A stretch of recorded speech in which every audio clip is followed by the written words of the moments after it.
New tonight, we're finally hearing from Senate President Pro Tem Glenn Coffee. He's speaking out for the first time since news broke about an investigation into possible political corruption involving fellow lawmakers and a Senate bill that he authored. Coffee held a news conference this afternoon, which we stream live on News9.com.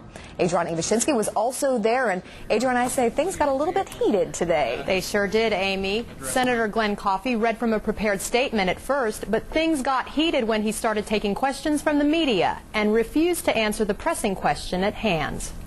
Who added the language to the bill to add that transition position? It's a very good question. The answer to your question is more complex than it might seem. Senate President Pro Tem Glenn Coffee was notably uncomfortable when pressed about this very question. I don't have an answer for you today. I have been getting up to speed on the issue in the last 72 hours, and I don't have an answer for that question. Coffee had been out of town on a family trip when news broke of an investigation linking fellow Senator Debbie Leftwich, Representative Mike Christian, and Representative Randy Terrell to possible political corruption. Oklahoma County District Attorney David Prater is investigating if Terrell conspired with Leftwich to give up her Senate seat so Christian could run for it.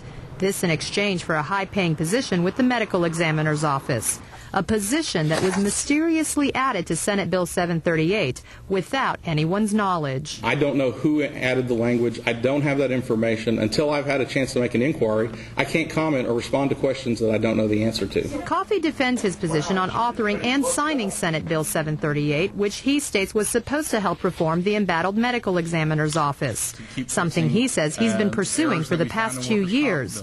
Though he admits he did sign the conference committee report and defends the position, he says he did not request it, nor does he know who did. I did not dictate, nor did I direct who should be or would be hired for the position of transition coordinator.